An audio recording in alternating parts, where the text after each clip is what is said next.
Welcome to Ali spoken English. ఈరోజు ఒక కొత్త టాపిక్ గురించి డిస్కస్ చేద్దాం. Fixed prepositions. మనందరికీ తెలుసు ప్రిపోజిషన్స్ ఏమున్నాయో, ఇన్, ఆన్, అపాన్ ఏవైతే ఉన్నాయో. అదే ఫిక్స్డ్ ప్రిపోజిషన్స్ అంటే ఏంటంటే కొన్ని వర్డ్స్తో కొన్ని ప్రిపోజిషన్స్ ఫిక్స్డ్ అయి ఉంటాయి. బాగా అర్థం చేసుకోండి.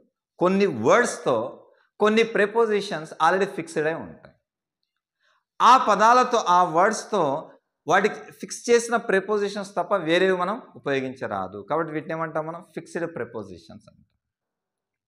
వీటిని ఒక్కొక్కటిగా డిస్కస్ చేద్దాం. ఎవరైతే ఇంగ్లీష్లో బాగా రాయాలనుకున్నారో, అదేవిధంగా ఇంగ్లీష్లో ఎవరైతే బాగా మాట్లాడాలనుకున్నారో వాళ్ళందరికీ కూడా బాగా ఉపయోగపడే టాపిక్ ఇది, ఫిక్స్డ్ ప్రిపోజిషన్స్. అయితే మనం మెయిన్ క్లాస్ స్టార్ట్ చేయబోయే ముందు ఒక స్మాల్ అనౌన్స్మెంట్ అండి. నేను రాసిన 4 పుస్తకాలు కూడా అవైలబుల్ ఉన్నాయి. ఎవరైతే ఇంగ్లీష్ లాంగ్వేజ్ను డెవలప్ చేసుకోవాలనుకుంటున్నారో బేసిక్ లెవెల్ నుంచి అడ్వాన్స్డ్ లెవెల్ వరకు వాళ్ళందరికీ కూడా బాగా ఉపయోగపడే పుస్తకాలు అవైలబుల్ ఉన్నాయి. కావాలనుకున్న వాళ్ళు పర్చేస్ చేయవచ్చు. నేను రాసిన పుస్తకం మొట్టమొదటిది spoken English zero to hero, తర్వాత అడ్వాన్స్డ్ ఫ్రేజెస్, తర్వాత క్లాజెస్కి సంబంధించి relative clauses, adverb clauses, noun clauses సంబంధించి అన్లాక్ క్లాజెస్, చివరిది రీసెంట్గా రాసింది 297 ఫ్రేజల్ వర్బ్స్. ఈ పుస్తకాలకు సంబంధించి ఇన్ఫర్మేషన్ మీకు పక్కన స్క్రీన్లో కనబడుతుంటుంది. అదేవిధంగా ఇంకా ఇన్ఫర్మేషన్ కావాలనుకున్న వాళ్ళు, ఇంకా తెలుసుకోవాలనుకున్న వాళ్ళు నా వాట్సాప్ నంబర్కి మెసేజ్ పంపవచ్చు, లేదా డైరెక్ట్గా ఫోన్ కూడా చేయవచ్చు. ఇప్పుడు మనం మెయిన్ టాపిక్లోకి వెళ్తాం. అయితే ఈ ఫిక్స్డ్ ప్రిపోజిషన్లో మనం ఏవైతే వర్డ్స్ ఉపయోగిస్తామో ఇందులో కొన్ని వర్బ్స్ ఉండవచ్చు, కొన్ని వర్బ్స్ ఉంటాయి, కొన్ని అజెక్టివ్స్ ఉంటాయి. బాగా అర్థం చేసుకోండి. ఈ ఫిక్స్డ్ ప్రిపోజిషన్స్తో ఈ టాపిక్లో ఈ ప్రిపోజిషన్స్ ముందు వచ్చే పదాలు ఏవైతే ఉన్నాయో కొన్ని వర్బ్స్ ఉండవచ్చు, కొన్ని అజెక్టివ్స్ ఉండవచ్చు. నేను ఎందుకు చెప్తున్నానంటే వర్బ్ ఉంటే మనం ఉపయోగించే సెంటెన్స్ స్ట్రక్చర్ ఒకలా ఉంటుంది, అజెక్టివ్ అయితే ఇంకొకలా ఉంటుంది. ఒకవేళ వర్బ్ ఉన్నట్లయితే మనందరికీ తెలుసు subject verb preposition plus object, subject verb object. ప్యాసివ్స్లో ఉన్నట్లయితే సబ్జెక్ట్ బీ ఫార్మ్స్ ఏవైతే ఉన్నాయో am, are, was, were plus V3 ఈ విధంగా ఉంటుంది. ఒకవేళ అజెక్టివ్ ఉన్నట్లయితే subject plus be form am, are, పాస్ట్లో ఉన్నట్లయితే వాజ్, వర్, ఫ్యూచర్లో ఉన్నట్లయితే విల్ బీ. ఈ విధంగా తర్వాత అజెక్టివ్, తర్వాత ప్రిపోజిషన్, వీటి తర్వాత నౌన్ ఉపయోగించడం జరుగుతుంది. లేదా ఈ విధంగా కూడా ఉపయోగిస్తాం మనం. నౌన్లో వర్బ్ ప్లస్ ఐఎన్జీ ఫామ్ కూడా ఉండవచ్చు. నౌన్ ఎలా ఉండవచ్చు? డైరెక్ట్గా నౌన్ కూడా ఉండవచ్చు, లేదా ప్రొనౌన్ కూడా ఉండవచ్చు. అదేవిధంగా ఈ విధంగా కూడా ఉండవచ్చు, వర్బ్ ప్లస్ ఐఎన్జీ ఫామ్. ఇప్పుడు మెయిన్ టాపిక్లోకి వెళ్దాం, డిస్కస్ చేద్దాం. ఫస్ట్ వన్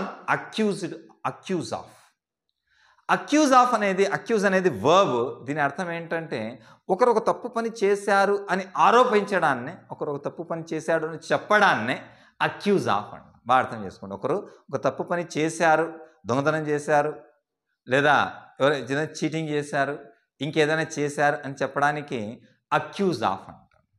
దీని ప్యాసివ్ వాయిస్లో కూడా చూద్దాం.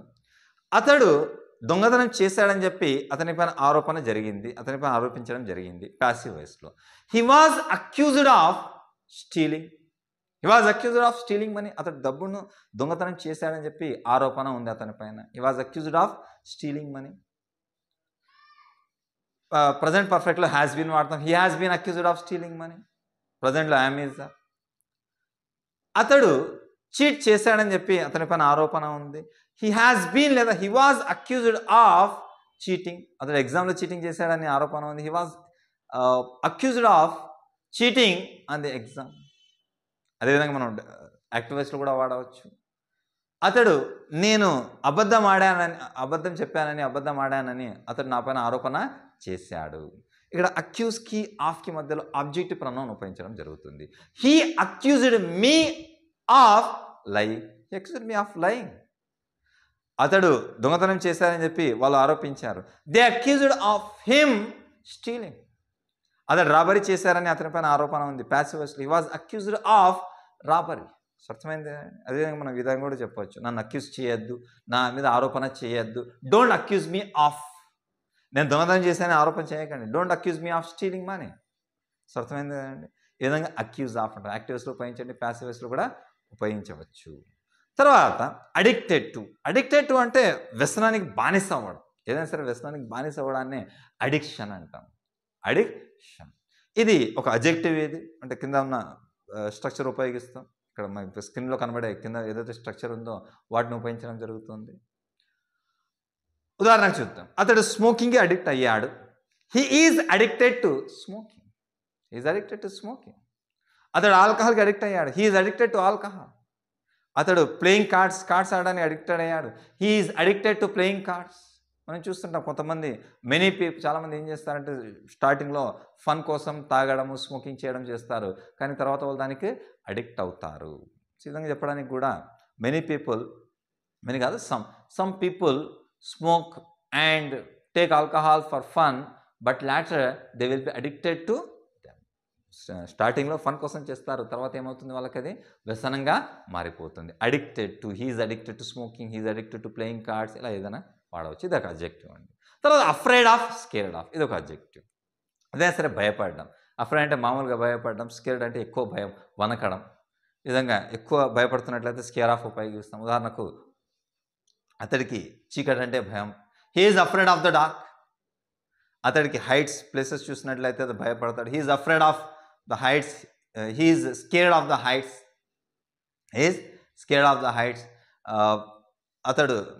నేను కుక్కలంటే భయపడతాను. I am scared of dogs. I am afraid of dogs. ఈ విధంగా ఉపయోగిస్తాం. అఫ్రైడ్ ఆఫ్ గతంలో ఉన్నట్లయితే వాజ్ వాడతాం. అతడు ఎగ్జామ్స్ అంటే భయపడతాడు. He is afraid of the exams. He is scared of the exams. తర్వాత యాంగ్రీ విత్, బాగా అర్థం చేసుకోండి. యాంగ్రీ అంటే కోప్పడడం. మామూలుగా మనం తెలుగులో ఏం చేస్తాం, కోప్పడ్డాడు అని చెప్పడానికి మనం ఆన్ ఉపయోగిస్తాం. ఉదాహరణకు చూడండి, తెలుగులో చూడండి, ఇంగ్లీష్లో కాదు. ఇంగ్లీష్లో యాంగ్రీ విత్ ఉపయోగిస్తాం. తెలుగులో చూద్దాం ఎలా వాడతాం. అతడు నా మీద కోపంగా ఉన్నాడు అంట. నా మీద అని చెప్పడాన్ని యాక్చువల్గా మనం యాజ్ ఇస్గా ట్రాన్స్లేట్ చేస్తే ఆన్ లేదా అపాన్ ఉపయోగించాలి. కానీ ఇక్కడ అలా ఉపయోగించరాదు, యాజ్ ఇస్గా ట్రాన్స్లేట్ చేయరాదు. ప్రతి లాంగ్వేజ్కి ఒక స్టైల్ వేరే విధంగా ఉంటుంది. ముఖ్యంగా ప్రిపోజిషన్స్ సంబంధించి ఒక్కొక్క లాంగ్వేజ్లో ఒక్కొక్క ప్రిపోజిషన్స్ ఉపయోగిస్తుంటారు. ప్రతి వాటిని మనం లిటరల్ మీనింగ్ తీసుకోరాదు, అంటే యాజ్ ఇట్ ఈస్గా ట్రాన్స్లేట్ చేయడానికి పోరాదు. హీఈస్ యాంగ్రీ ఆన్ మీ, ఈ విధంగా చెప్పరాదు. ఇక్కడ వాళ్ళు ఉపయోగించే ప్రిపోజిషన్ యాంగ్రీ తర్వాత విత్ ఉపయోగిస్తారు. అయితే కొన్ని సందర్భాల్లో అట్ కూడా ఉపయోగించవచ్చండి. పర్సన్స్ ఉన్నట్లయితే యాంగ్రీ తర్వాత విత్ ఉపయోగిస్తారు, అట్ కూడా ఉపయోగించవచ్చు. అయితే ప్రిఫరబుల్ మాత్రం విత్. చూద్దాం. అది నా మీద కోపంగా ఉన్నాడు. ఇది ఒక యాంగ్రీ అనేది అడ్జెక్టివ్ అండి. హీఈస్ యాంగ్రీ విత్ మీ. ఆమె నా మీద కోపంగా ఉంది. She is యాంగ్రింగ్ with me. అతడు తన బాస్ మీద కోపంగా ఉన్నాడు. He is angry with his boss. He is angry with his boss. ఎందుకంటే అతనికి ఎక్స్ట్రా వర్క్ ఇచ్చినందుకు గాను అతడు కోపంగా ఉన్నాడు. He is angry with his boss for assigning extra work. Extra work assign చేసినందుకు గాను అతడు కోపంగా ఉన్నాడు. నేను అబద్ధం చెప్పినందుకు గాను అతను నా మీద కోపంగా ఉన్నాడు. He is angry with me for lying. He's angry with me for lying. అర్థమైంది కదండి. అట్ కూడా ఉపయోగిస్తాం. He's angry at me. అదేవిధంగా ఏదైనా ఈవెంట్స్ ఏదైనా ఉన్నట్లయితే అబౌట్ ఉపయోగించవచ్చు. పర్సన్స్ ఉంటే ఖచ్చితంగా విత్ ఉపయోగిస్తాం. కొన్ని సందర్భాలు అట్ కూడా ఉపయోగిస్తాం, బట్ ప్రిఫరబుల్ విత్. అయితే కొన్ని ఏదైనా పర్సన్స్ కాకుండా ఏదైనా ఈవెంట్స్ ఏదైనా ఉన్నట్లయితే అబౌట్ కూడా ఉపయోగించవచ్చు. ఉదాహరణకు అతడు ఈ ప్లాన్ పట్ల కోపంగా ఉన్నాడు. He is angry about the plan. అతడు ఈ పాలసీ పట్ల కోపంగా ఉన్నాడు. He is angry about this policy. He is angry about the decision పట్ల అతడు కోపంగా ఉన్నాడు. తర్వాత అవేర్ ఆఫ్ అంటే అర్థం ఏంటంటే ఏదైనా సరే మనకు తెలిసి ఉండడాన్ని అవేర్ ఆఫ్ అంటారు. ఉదాహరణకు ఈ ప్రాజెక్ట్ గురించి నాకు తెలుసు. అవేర్ ఆఫ్ అనేది అడ్జెక్టివ్. ఒకటి, I'm aware of this project. నాకు ఈ ప్లాన్ గురించి తెలుసు. I'm aware of this plan. నాకు ఆ సమస్య గురించి తెలియదు. I'm not aware of that problem. పాస్ట్లో ఉన్నట్లయితే ఐ వాజ్ అవేర్ ఆఫ్. ఇదని క్వశ్చన్ కూడా అడగచ్చు. మీకు ఈ సమస్య పట్ల మీకు తెలుసా, మీకు అవగాహన ఉందా, మీకు తెలుసా వీటి గురించి? Are you aware of this problem? ఈ ప్లాన్ గురించి మీకు తెలుసా? Are you aware of this plan? ఈ విధంగా అడగడం జరుగుతుంది. అవేర్ తెలుసు, I am aware of, you are aware of, he is aware of, ఈ విధంగా ఉపయోగిస్తాం. తర్వాత బిలాంగ్ టు అనేది ఒక వర్బ్ అండి.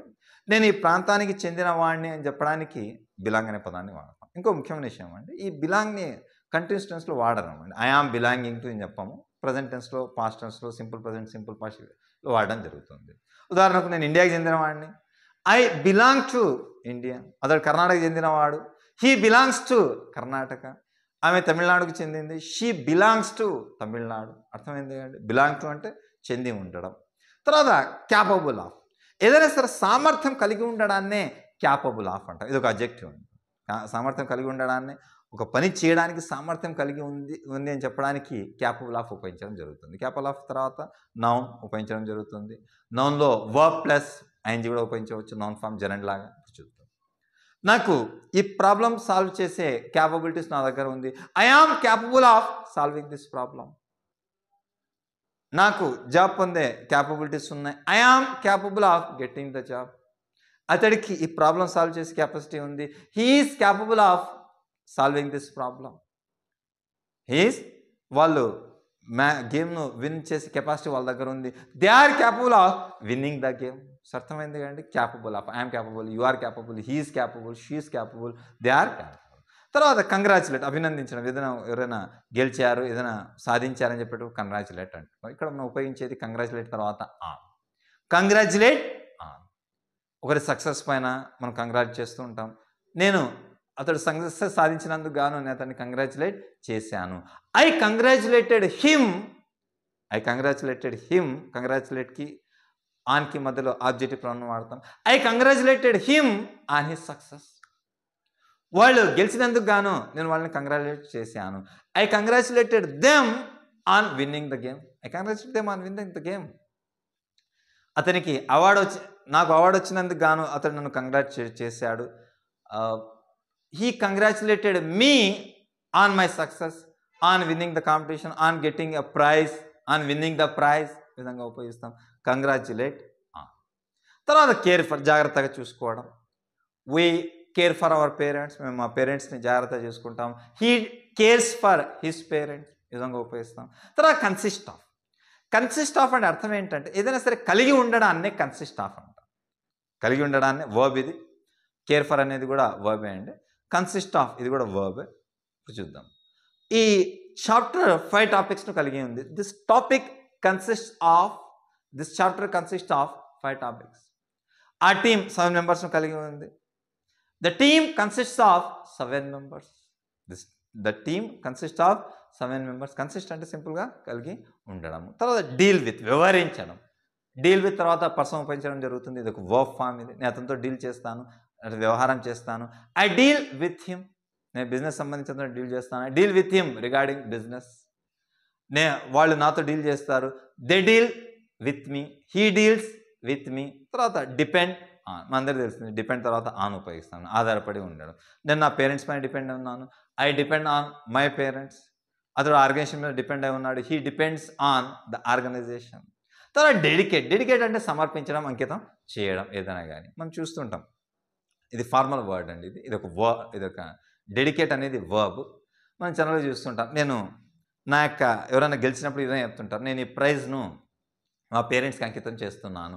I dedicate this prize to my. Dedicate తర్వాత టు ఉపయోగించడం జరుగుతుంది. I dedicate this prize to my parents. ఈ పుస్తకాలు నా పేరెంట్స్కి డెడికేట్ చేశాను. I dedicated my books to my parents. ఈ విధంగా మనం చెప్తూ ఉంటాం. Dedicate to. అతడు పనికి డెడికేట్ అయ్యాడు, అంకితం అయ్యాడు అంటే పని పట్ల చాలా శ్రద్ధగా ఉంటాడు, చాలా ఇష్టపడతాడు. He dedicated himself to his work. Dedicate అంకితం చేయడం, సమర్పించడం ఈ విధంగా ఉపయోగిస్తాం. అంటే ఎక్కువ ఇష్టపడడాన్ని దేనికైనా సరే డెడికేట్ అంటే. ఏదైనా సరే సమర్పించడాన్ని కూడా అంకితం చేయడాన్ని మనం ఇక్కడ ఏమంటున్నాం, డెడికేట్ అంటున్నాం. తర్వాత డ్రెస్డ్ ఇన్ అంటే అర్థం ఏంటంటే ఏదైనా సరే దుస్తులు ధరించడాన్ని డ్రెస్డ్ ఇన్ అంటారు. ఇది ఒక అజెక్టివ్. ఇది ఉదాహరణకు నేను సూట్ ధరించాను. I am dressed in a suit. నేను సూట్ మరియు టై ధరించాను. I am dressed in a suit and a tie. నేను ఇంటర్వ్యూ కోసం సూట్ మరియు tie ధరించాను.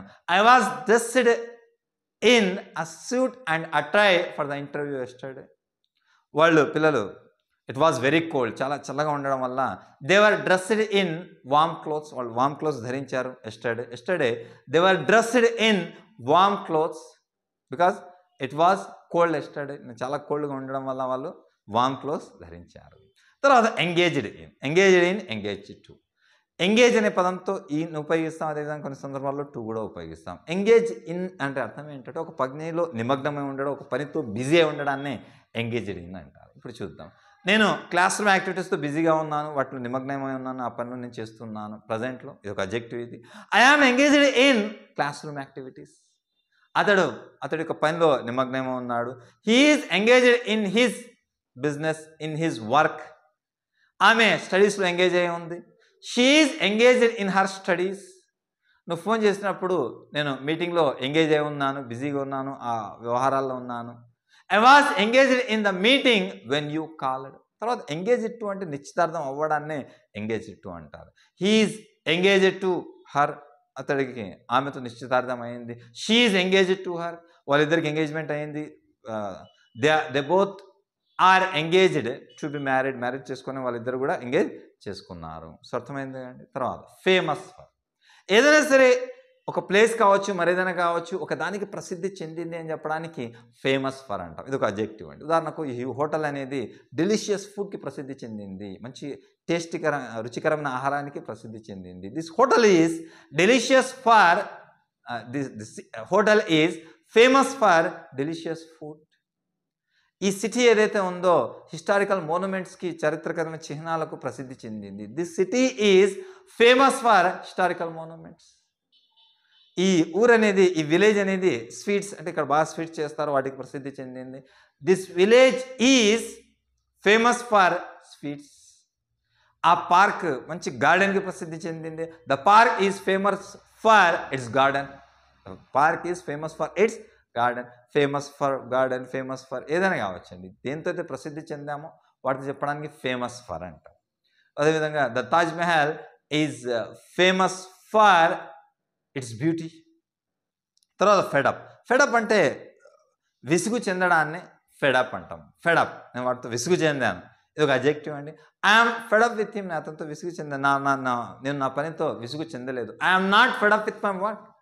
I'm not fed up with my work. వాళ్ళు వాళ్ళ ప్రాజెక్ట్తో విసుగు చెందారు. They are fed up with their project. Fed up, I'm fed up with something, you are fed up with something, he's fed up with something, ఈ విధంగా ఉపయోగించడం జరుగుతుంది. తర్వాత ఫాండ్ ఆఫ్. ఫాండ్ ఆఫ్ అంటే అర్థం ఏంటంటే ఏదైనా సరే బాగా మనకి ఇష్టం ఉంది అని చెప్పే సందర్భంలో ఫాండ్ ఆఫ్ ఉపయోగిస్తారు. అడ్జెక్టివ్ ఇది. ఉదాహరణకు ఆమెకి ఫ్లవర్స్ అంటే చాలా ఇష్టం. She is fond of flowers. She is fond of flowers. తర్వాత నాకు రీడింగ్ బుక్స్ అంటే చాలా ఇష్టం. I'm fond of reading books. I'm fond of reading books. నాకు మ్యూజిక్ అంటే ఇష్టం లేదు. నాకు అంత అభిరుచి లేదు. I'm not fond of music. So ఈ విధంగా ఉపయోగించడం జరుగుతుంది. ఫాండ్ ఆఫ్ అంటే ఎక్కువగా ఇష్టం ఉండడాన్నే ఫాండ్ ఆఫ్ అంటాం. తర్వాత ఇంట్రెస్టెడ్ ఇన్. ఇంట్రెస్టెడ్ ఇన్ అంటే చాలా ఆసక్తి కలిగి ఉండడాన్ని ఇంట్రెస్ట్ ఇన్ అంటారు. ఇది ఒక అడ్జెక్టివ్ అండి. నాకు బుక్స్ రీడింగ్ అంటే చాలా ఆసక్తి.